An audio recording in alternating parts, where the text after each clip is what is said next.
Nggak ada kipas angin ya.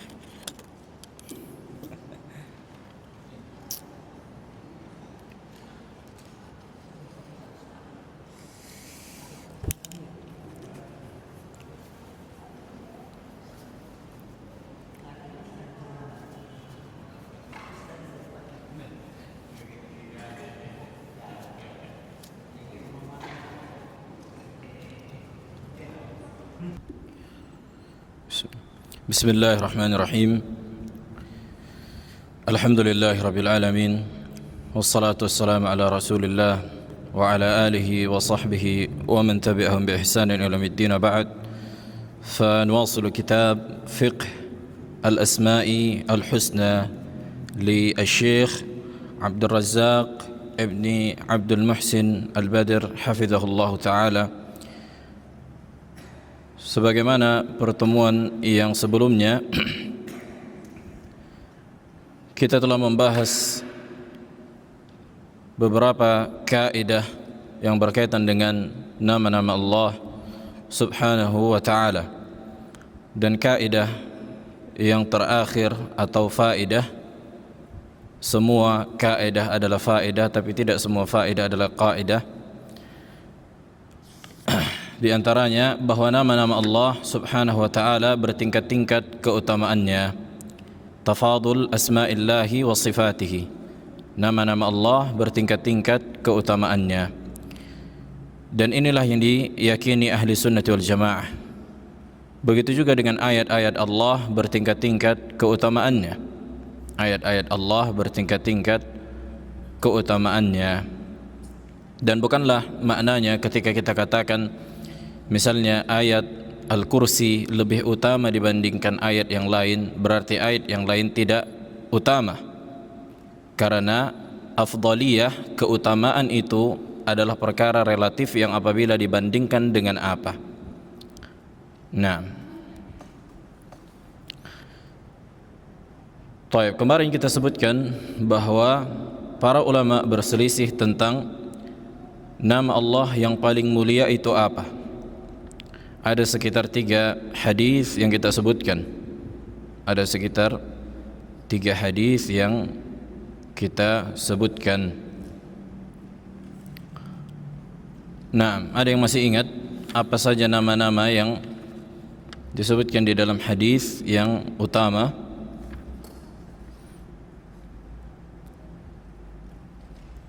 Yang pertama, hadis yang kemarin kita sebutkan diriwayatkan oleh Al-Imam Ahmad dan Abu Dawud dan An-Nasa'i rahimahumullah dari sahabat Anas bin Malik, bahwa Nabi sallallahu alaihi wasallam mendengar seseorang berdoa, Allahumma inni as'aluka bi anna lakal hamd la ilaha illa ant wahdahu la syarika lak al-mannan badi'us samawati wal ard dzul jalali wal ikram. Faqala Nabi sallallahu alaihi wasallam, laqad sa'alta Allah bismihi al-a'zam alladhi idza du'iya bihi ajab wa idza su'ila bihi a'ta. Nah, dan di riwayat yang lain Nabi sallallahu alaihi wasallam menyebutkan di riwayat An-Nasa'i bahwa di dalam hadis ini disebutkan ya hayyu ya qayyum. Maka kalimat al-mannan atau nama Allah al-mannan, begitu juga badi'us samawati wal ard dzul jalali wal ikram, ini di antara nama Allah yang paling mulia, nama Allah yang paling utama. Begitu juga bahwa Nabi sallallahu alaihi wasallam menyebutkan di riwayat Al-Imam Ibn Majah dan Al-Hakim, Ismullahil A'zam, nama Allah yang paling mulia, alladzi idza du'iya bihi ajab, yang dimana apabila Allah dimintai doa dengan nama itu akan Allah ijabah, pada 3 surah di dalam Al-Quran, di antaranya surah Al-Baqarah, Ali Imran dan Taha, yakni Ismullah Ar-Rahman. Nah, dan kemarin sudah kita sebutkan nama-nama Allah seperti Allah, Ar-Rahman, Al-Mannan atau Ar-Rahim. Ini di antara nama-nama Allah yang paling mulia. Di antara nama-nama Allah yang paling mulia. Sudah kita sebutkan apakah yang diinginkan adalah setiap nama itu atau jinsnya. Kemarin sudah disebutkan kaidah kenapa nama Allah, lafaz Al-Jalalah Allah di antara nama yang paling mulia. begitu juga dengan Ar-Rahman. Kenapa di antara nama Allah Ar-Rahman ini yang paling mulia? Karena nama Allah itu mencakup seluruh sifat yang lain. Nah, mencakup seluruh sifat yang lain. Jadi nama Allah ada kaitannya dengan nama yang lain, tapi tidak dengan semua nama. Tapi ketika lafaz Allah atau nama Allah, maka ketika disebutkan maka otomatis berkaitan dengan seluruh nama Allah yang lain. Nah, baik, sekarang kita lanjutkan pembahasan yang baru. Kita masuk ke dalam pembahasan penjelasan nama Allah, Allahu wal Ilahu. Allahu wa al-Ilahu. Allahu al-Ilahu. Nah, qala al-Syekh hafizahullah ta'ala, لقد تقدم معنا شيء من المقدمات التأصيلية والقواعد العامة في فقه أسماء الله الحسنى. Di pertemuan yang lalu sudah kita bahas muqaddimah dan kaidah umum tentang nama-nama Allah yang husna, kata beliau. وهذا أوان الشروع في شرح ما تيسر من أسماء الله ومن الله وحده يستمد العون ويستمنح التوفيق. Maka dari sini kita memulai untuk masuk ke dalam pembahasan setiap dari nama-nama Allah Subhanahu wa ta'ala yang kita memohon pertolongan kepada Allah dan taufiknya. Inna usula al-asma'i al-husna allati tajma'u fi dalalatiha ma'ani sa'iri asma'illahi thalatha asma'. Kata beliau, di antara pondasi nama-nama Allah yang husna yang mengumpulkan makna-makna yang mencakup seluruh nama-nama yang lain itu ada 3, kata beliau. Jadi nama-nama Allah yang kepadanya kembali nama-nama yang lain itu ada 3. Dan ini faedah muhimmah. Yang pertama Allah, yang kedua Ar-Rabbu, yang ketiga Ar-Rahmanu. Yang pertama Allahu, yang kedua Ar-Rabbu, yang ketiga Ar-Rahman. فهذه الأسماء الثلاثة تنتظم في دلالتها جميع أسماء الله. Maka 3 nama ini, kata beliau, yang menjadi apa? Yang menjadi undang-undang nama-nama Allah yang lain. Artinya apa? Menjadi pengatur nama-nama yang lain, yang kembali kepadanya nama-nama yang lain. Atau bisa kita katakan nama-nama yang menjadi induk nama yang lain.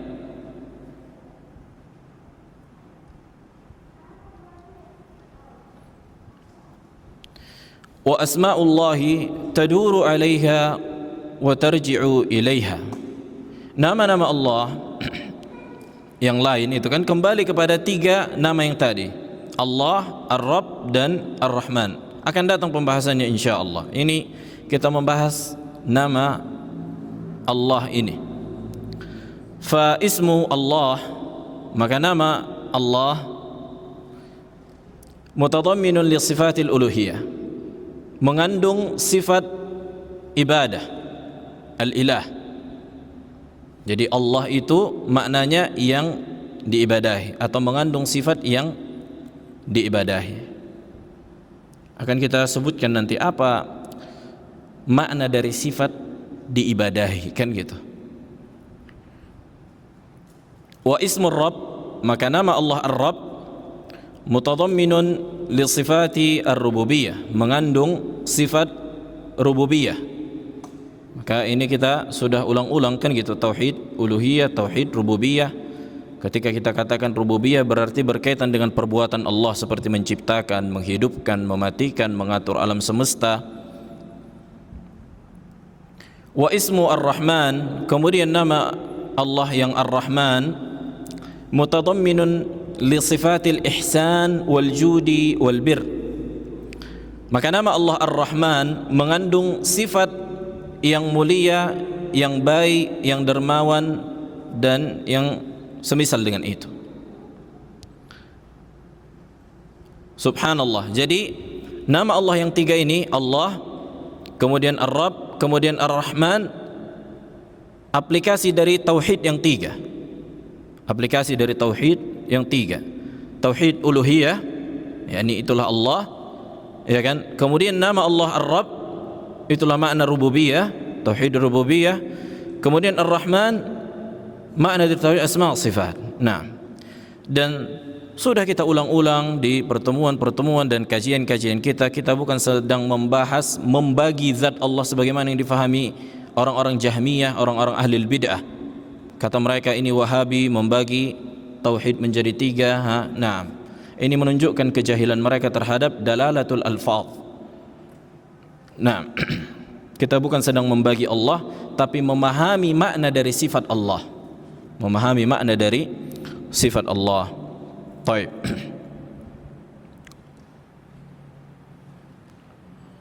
Qala wa ma'ani asma'ullahi wa ma'ani asma'illahi taduru ala hadha. Maka makna-makna nama-nama Allah berputar pada tiga nama ini.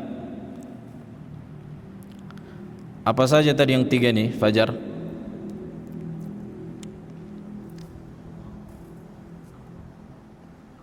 Naam, ahsant. Allah, kemudian Ar-Rabb dan Ar-Rahman. وقد اجتمعت هذه الأسماء الثلاثة في سورة الفاتحة أم القرآن. Maka tiga nama ini terkumpul di dalam surah Al-Fatihah. Alhamdulillahi, kan itu ada Allah. Alhamdulillahi Rabbi Al-Alamin, Rabb Al-Alamin, Ar-Rahman Ar-Rahim. Maka surah Al-Fatihah mencakup tiga nama Allah yang menjadi induk nama-nama yang lain. Qala al-Imam Ibn al-Qayyim rahimahullahu ta'ala, i'lam anna hadhihi as-surah ishtamalat ala ummahati al-matalib al-aliyah atamma ishtimal. Kata beliau, ketahuilah bahwa surah Al-Fatihah mencakup permasalahan-permasalahan yang menjadi induk dan mengandung ketinggian dengan sesempurnanya kandungan.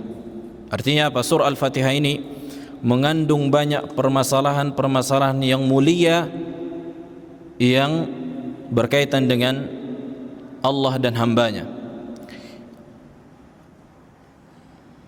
Wa tadammanatha akmal tadammun. فاشتملت على التعريف بالمعبود تبارك وتعالى بثلاثة أسماء. Maka surat Al-Fatihah mengandung pengenalan terhadap Sang Pencipta atau yang diibadahi dengan tiga nama. Marji'ul asma'il husna was sifatil ulya ilaiha, yang dimana nama-nama Allah yang husna dan sifat-sifatnya yang mulia kembali kepada tiga nama itu. Wa madaruha alaiha, dan berputar pada tiga nama itu. Wahia, kata Imam Ibn al-Qayyim, apa nama yang tiga itu? Allah, Ar-Rabb, dan Ar-Rahman. Ini faedah muhimmah. Wa buyyinat as-suratu ala al-ilahiyah wal-rububiyyah wal-rahmah. Kemudian kata beliau, fa iyyaka na'bud, kemudian tafsir iyyaka na'bud, hanya kepadamu sajalah kami beribadah, mabniun ala al-ilahiyah. Maka ini aplikasi dari tauhid uluhiyah, ya kan? Hanya kepadamu sajalah kami beribadah, yakni kepada Allah. Maka ini hakikat dari tauhid uluhiyah. Wa iyyaka nasta'inu, dan hanya kepadamu sajalah kami meminta pertolongan, ala ar-rububiyah. Ini aplikasi dari tauhid rububiyah. Kenapa? Karena ketika kita yakini bahwa tidak ada yang memberikan manfaat dan mudarat kecuali Allah, maka kita hanya meminta tolong hanya kepada Allah. Ya kan? Kalau kita yakini bahwa dengan sepenuh hati, dengan keyakinan yang benar-benar sempurna bahwa hanya Allah lah yang mampu menolong kita, maka hati kita akan bertaut hanya kepada Allah ketika meminta pertolongan. Tapi masalahnya kita terlena dengan apa yang ada di sisi manusia, sehingga mungkin masih ada hati manusia ini bergantung kepada manusia yang lain, berharap dan seterusnya. Nah, makanya masih bergantung kepada manusia yang lain, kan gitu. Bukan berarti ini kafir, tapi inilah yang dikatakan al-ghaflah, kelalaian. Bukan dia kafir, bukan dia enggak beriman, tapi lalai dia. Dia lupa bahwa bahwa Allah lah yang mengatur hati-hati manusia. Nah, itu maksud dari makna iyyaka nasta'in, hanya kepadamu lah kami meminta pertolongan. Hakikat dari pengaplikasian rububiyah. Wa talabul hidayah ila as-siratil mustaqim bi sifatir rahmah, dan meminta hidayah kepada Allah agar ditunjuki jalan yang lurus dengan bertawassul dengan sifat ar-rahmah. Walhamdu yatadammanu al-umur al-thalathah. Walhamdu, dan pujian mengandung 3 perkara tadi.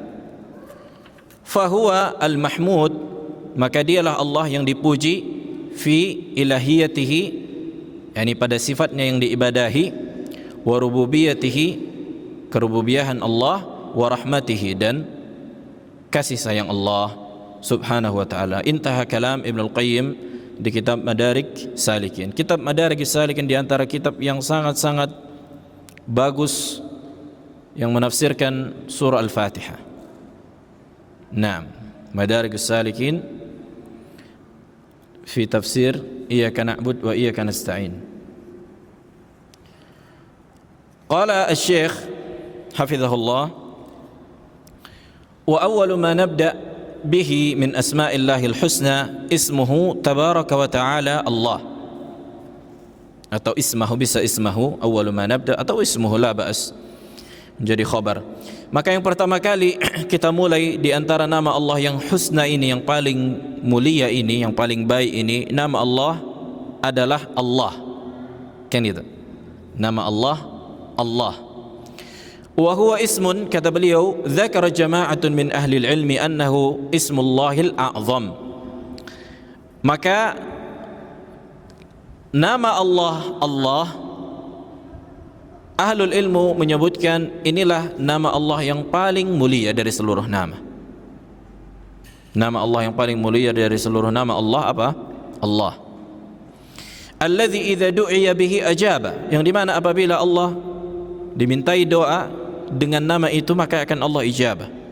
Wa idza su'ila bihi a'ta, kalau dimintai maka akan Allah berikan. Wa li hadzal ism, oleh karena itu isim ini, nama ini, khasaisu mumayyizat atau mizat ikhtassa biha.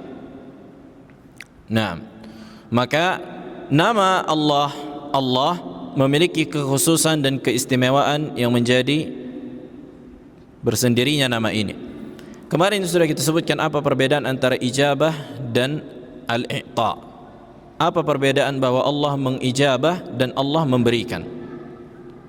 Apa perbedaan antara doa dan permintaan, soal wa ad-du'a. Para ulama menyebutkan perbedaan, dan kemarin kita sudah sebutkan, kan? Ada yang masih ingat?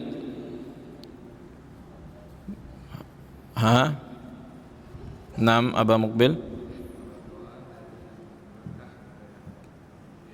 Naam, itu dari sisi bahasa. Tapi dari sisi makna, itu dari sisi bahasa, soal, karena apa?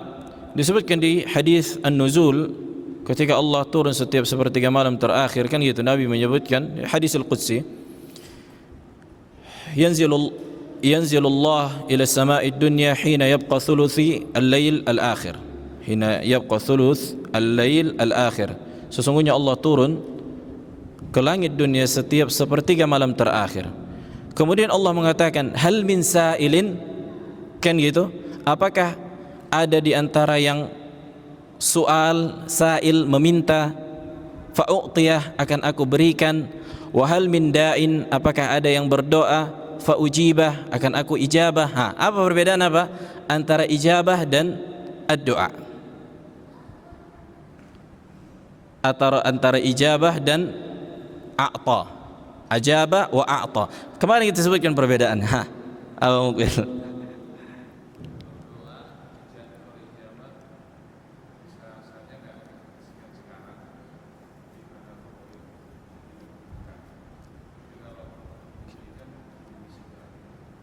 Taib, itu dari sisi waktu, tapi kalau doa bisa juga nanti diakhirkan.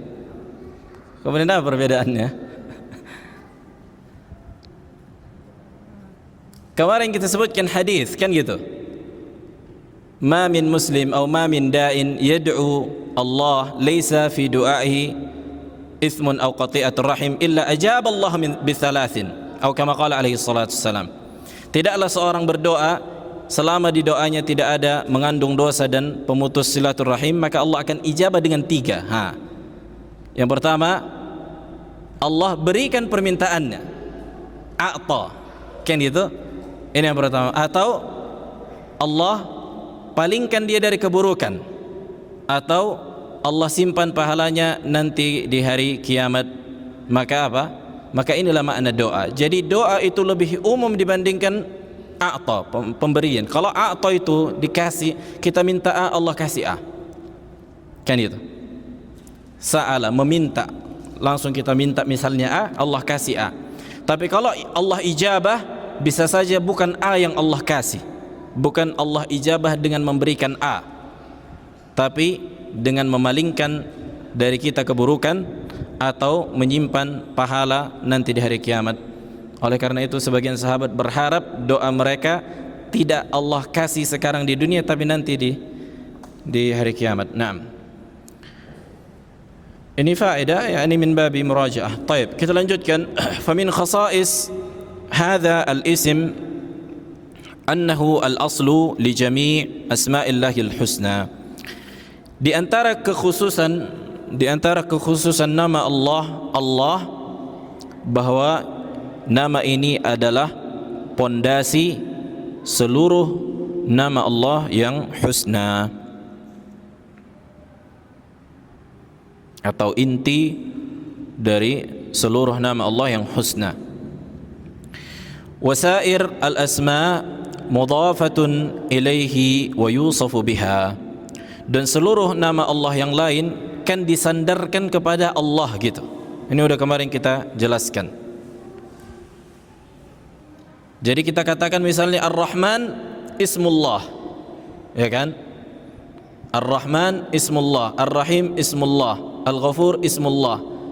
Maka tidak dikatakan Ar-Rahman ismu Ar-Rahim, Al-Ghafur ismu Ar-Rahim, Ar-Razzaq ismu Ar-Rahim, tapi dikembalikan kepada Allah. Nah, ini dari sisi bahasa, dari sisi idhafah. Taib. Qala Allah Ta'ala, lihat Allah Subhanahu wa Ta'ala berkata di surah Al-A'raf ayat 181, walillahi al-asma'u al-husna fad'uhu biha. Dan hanya milik Allah lah nama-nama yang husna. Walillahi, saksi bahasannya hanya milik Allah lah, ya, lafaz Allah. Allah tidak katakan walirrahmani al-asma'ul husna, tapi Allah katakan walillahi al-asma'u al-husna fad'uhu biha. Wa qala ta'ala, dan berkata Allah, Allahu la ilaha illahu. Tu, Allah tidak ada ilah kecuali Ia. Maka Allah tidak katakan Ar-Rahman la ilaha illahu, kan gitu. Tapi Allah katakan Allahu la ilaha illahu. Lahul asma'ul husna, hanya miliknya lah al-asma'ul husna. Wa qala ta'ala huwallahu alladhi la ilaha illahu. Ini juga sama kayak yang tadi. Huwa alimul ghaibi wasyahada. Huwallahu alladhi la ilaha illahu, alimul ghaibi wasyahada, yang maha mengetahui yang gaib dan yang tampak. Huwa ar-Rahmanur Rahim, dialah Allah Ar-Rahman, Ar-Rahim. Kalimat huwa di sini dhamir kembali kepada mana? Siapa yang menjawab? Huda. Kalimat huwa Ar-Rahman Ar-Rahim. Huwa di sini dhamir kan gitu. Maka dhamir menunjukkan apa? Isim yang sudah disebutkan kan gitu. Makanya kan dikatakan kata pengganti. Apa yang digantikannya? Naam. Ahsanta, naam, Allah. Naam. Yani Allahu Ar-Rahmanur Rahim. Kan gitu? Allahu Ar-Rahman Ar-Rahim. Huwa Allahu alladzi la ilaha illahu. Dialah Allah. Kemudian ini taukid, alladzi la ilaha illahu. Al-Malik, Al-Quddus, As-Salamu, Al-Mu'min, Al-Muhaimin, Al-Aziz, Al-Jabbar, Al-Mutakabbir. Subhanallah amma yusyrikun. Akan kita syarah nanti semua nama ini insyaallah di pertemuan yang akan datang. Huwa Allahul Khaliqul Bari Al-Musawwir. Lahul Asma'ul Husna. Yusabbihu lahu ma fis samawati wal ard. Wa huwal Azizul Hakim. Wa yuqalu Ar-Rahmanu Ar-Rahimu Al-Khaliqu Ar-Razzaqu Al-Azizu Al-Hakimu min asma'illah. Maka dikatakan Ar-Rahman, Ar-Rahim, Al-Khaliq, Ar-Razzaq, Al-Aziz, Al-Hakim di antara nama Allah, kan itu di antara nama Allah. Wala yuqalu, tidak dikatakan Allahu min asma'ir Rahman Ar-Rahim atau min asma'il Aziz wa nahwi dzalik. Tidak dikatakan Allah ini di antara nama Ar-Rahman dari sisi penyandaran, walaupun sebenarnya Allah juga di antara nama Ar-Rahman, tapi tidak dikatakan dari sisi penyandaran. Ini secara bahasa tentunya la bas. Adapun secara makna kita katakan Allah ini siapa? Dialah Ar-Rahman, kan gitu. Tapi dari sisi penyandaran tidak dikatakan Allah ismu Ar-Rahman. Dari sisi idhafah saja. Ini dari sisi bahasa. Tapi dari sisi makna, maka Allah itu dialah Ar-Rahman, Ar-Rahman itu dialah Allah. Baik. Wa min khasa'isi hadha al-ism, di antara kekhususan nama ini tadi sudah kita sebutkan kekhususan yang pertama, bahwa nama Allah kembali seluruhnya kepadanya seluruh nama Allah yang lain. Ya kan? Kemudian kekhususan yang kedua ini yang tadi kesimpulannya, kita simpulkan setiap apa yang kita baca insyaallah. Wa min khasa'isi hadzal ism annahu mustalzimun li jami' ma'ani al-asma'il husna dalun 'alayha bil ijmal, wal asma'ul husna tafsilun wa tabyinun li sifatil ilahiyyati allati hiya min sifatil jalali wal kamali wal 'azamah, fa huwa al-ismu alladhi marji'u sa'iri asma'illahil husna ilayhi wa madar ma'aniha 'alayhi. Kekhususan yang kedua, kesimpulannya bahwa nama Allah memberikan konsekuensi terkandungnya seluruh nama-nama Allah yang husna, memberikan konsekuensi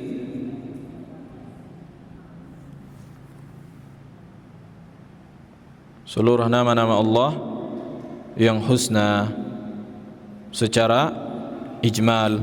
Secara ijmal artinya secara umum.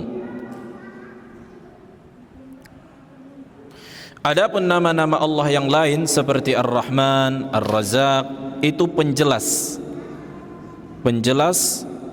dan menunjukkan sifat Allah, kan gitu. Akan tetapi lafaz Allah itulah inti seluruh nama Allah. Itulah inti seluruh nama Allah. Nah, ini yang kedua. Kemudian kekhususan yang ketiga,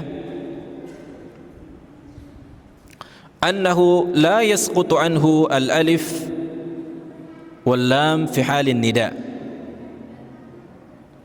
Fayuqalu ya Allah, fasara al-alif wal lam fihi kal juz'i al-asasi fil ism. وأما سائر الأسماء الحسنى إذا دخل عليها النداء أسقط عنها الألف واللام فلا يقال يا الرحمن يا الرحيم يا الخالق وإنما يقال يا رحمن يا رحيم يا خالق. Faedah yang kedua atau ketiga. Nah, ketiga.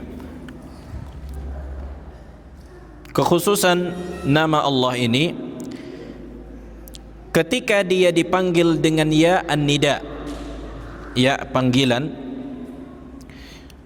maka alif lam itu tidak dihilangkan, tidak dihilangkan, ya kan? Tidak dihilangkan. Berbeda dengan nama Allah yang lain seperti Ar-Rahman. Kalau di dalam bahasa Arab Ar-Rahman ini digandengkan dengan huruf ya, yakni panggilan ya Ar-Rahman, maka alif lamnya itu dihilangkan. Jadi ya Rahmanun, ya Rahimun, ya Razzaqun. Maka ini ma'ruf kan gitu. Kenapa? Secara kaidah bahasa Arab ini meringkas, ikhtisar. Tapi kalau Allah alif lamnya itu dipanggil, misalnya Allah ya Allah, tidak dihilangkan alif lamnya, tetap ada dia, enggak boleh dihilangkan. Wadih. Taib. Ini dari sisi bahasa, dari sisi bahasa Arab. Kemudian faedah yang keempat,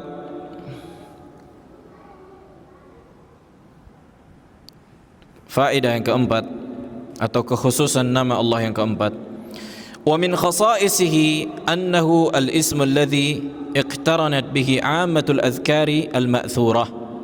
Kata beliau, nama Allah ini digandengkan dengan nama ini keumuman zikir yang datang dari Nabi. Digandengkannya dengan nama ini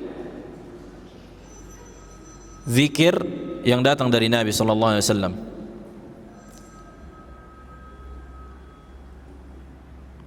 Jelas?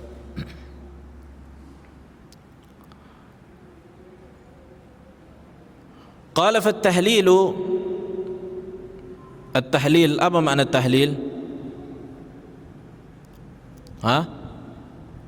Apa makna tahlil Bang Tahjud?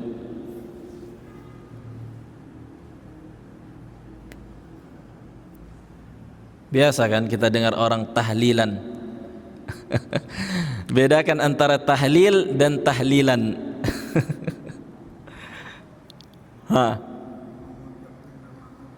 Mengucapkan nama Allah.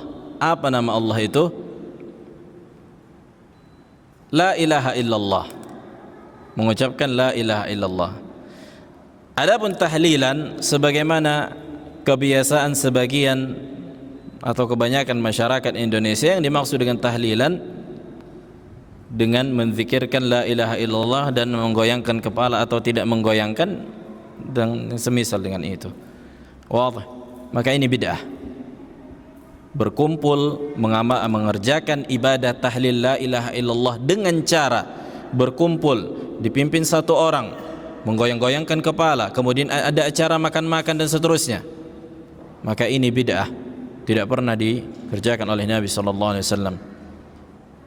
Bahkan asar dari sahabat Abdullah ibnu Mas'ud, mereka menemukan, ya kan, sebuah kaum yang dimana mereka berkumpul haliluhu, yakni 70 marrat atau 100 marrat.